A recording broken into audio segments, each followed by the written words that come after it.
Estimada Presidenta Dina Boluarte, espero que este mensaje lo encuentre en buen estado. Quiero expresar mi preocupación con respecto a la situación actual en Perú y cómo afecta a su pueblo. La política es un desafío formidable y como líderes de nuestras naciones tenemos una responsabilidad inmensa para garantizar el bienestar de nuestros ciudadanos. En los últimos tiempos se ha observado con preocupación informes sobre la percepción de que su gobierno no está priorizando adecuadamente las necesidades del pueblo peruano. Pero será mucho más rápido si los países poderosos nos ayudan, o al menos, si no nos quieren ayudar, que no estorben.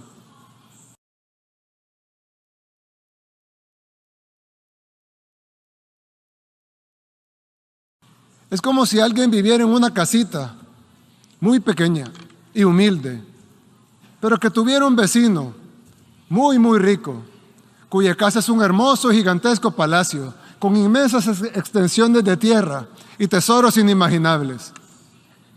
Quien vive en la pequeña casita respeta y admira a su vecino. No le molesta que sea inmensamente más rico que él. Él está feliz en su pequeña casita, pero ha decidido mejorarla, pintarla, arreglarla y amueblarla mejor. Con esfuerzo, claro, pero está seguro que valdrá la pena. Todo bien hasta ahí. Hasta que el vecino rico decide que su vecino pobre no tiene el derecho de arreglar su casa, no tiene el derecho de comprar otros muebles o pintar las paredes. El vecino rico ha decidido que no solo es dueño de su palacio, sino que también puede ir a dar órdenes a la pequeña casa de su vecino pobre. Y la orden es que todo tiene que seguir mal, como estaba antes. Los arreglos no están autorizados. El vecino pobre no tendría por qué adversar a su vecino rico. No tiene por qué envidiarlo o aspirar a tener lo que el vecino rico tiene. No tiene por qué pretender que irá a su palacio a darle órdenes o a exigirle que cambie el color de su mármol. Pero el vecino pobre sí debe tener al menos el derecho de limpiar su casa, pintar sus paredes, cambiar sus muebles, sembrar flores en su jardín y cambiar su techo por uno que no tenga goteras y que lo proteja de la lluvia. Eso no puede molestar al vecino rico. Él no puede exigirle que vuelva a poner los muebles viejos, que corte las flores, que despinte las paredes, que quite el techo nuevo, que además le está funcionando para poner el techo viejo que había antes, con el agravante que ese techo con goteras nunca sirvió. El vecino rico no tiene ninguna autoridad para exigirle a su vecino pobre que regrese al pasado, porque no tendría por qué pretender mandar en casa ajena. En segundo lugar, porque ese vecino pobre ya intentó seguir las órdenes de su vecino rico y no le pudo haber ido peor. Y en tercer lugar, porque lo que está haciendo está funcionando por primera vez.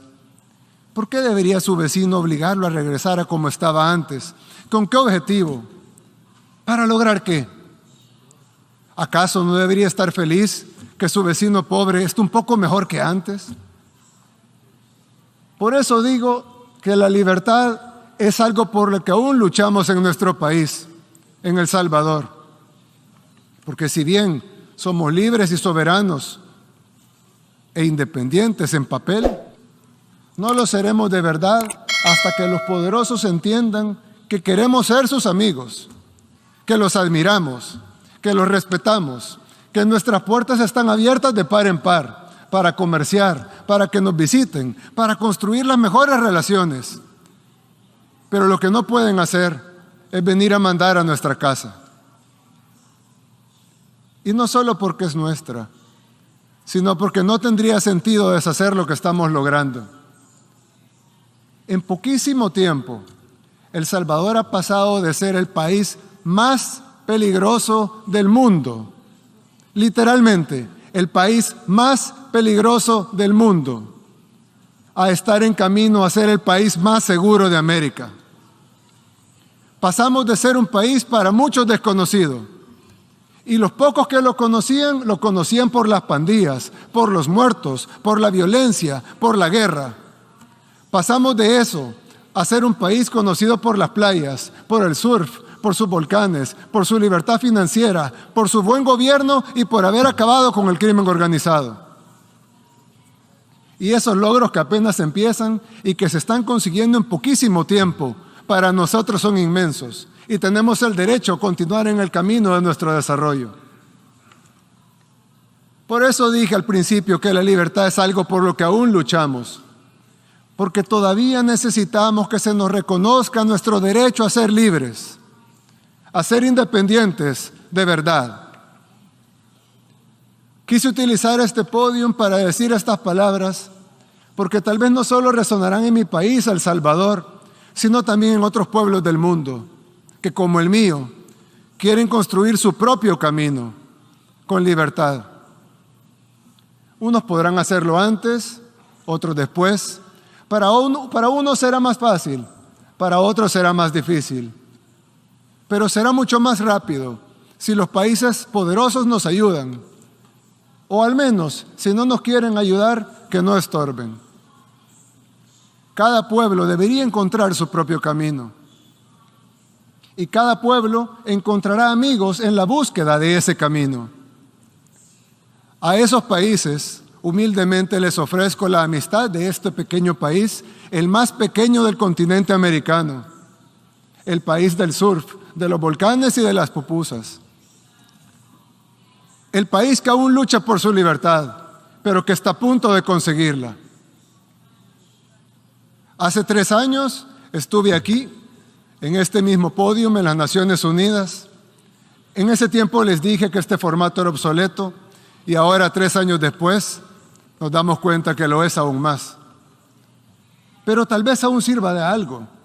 Tal vez sirve entre muchas otras cosas para que este representante de este pequeño país, el más pequeño del continente americano, humildemente les recuerde que estas Naciones Unidas no se crearon para dividir, para destruir o para someter, sino para relacionarnos, para trabajar juntos, para construir una mejor comunidad de países y para buscar soluciones a los problemas del mundo.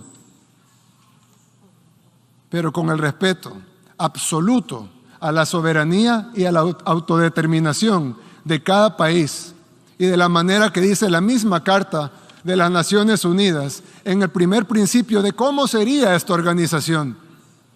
La organización está basada en el principio de la igualdad soberana de todos los pueblos.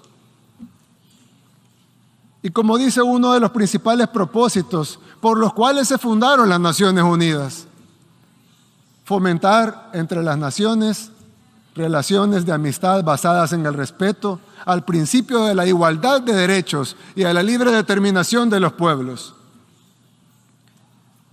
Tal vez el cambio del mundo unipolar al mundo multipolar del que tanto se habla sea mejor si en lugar de pasar a ser de una superpotencia a varias superpotencias, pasemos mejor a un mundo en donde cada pueblo es verdaderamente libre de construir su propio camino y donde en esta comunidad de naciones aportemos todos, los grandes y los pequeños, desde nuestras experiencias y nuestras capacidades, a solucionar los problemas de la humanidad.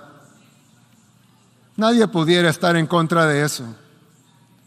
Pero al igual que con la libertad, fácil es decirlo, pero difícil es que sea realidad.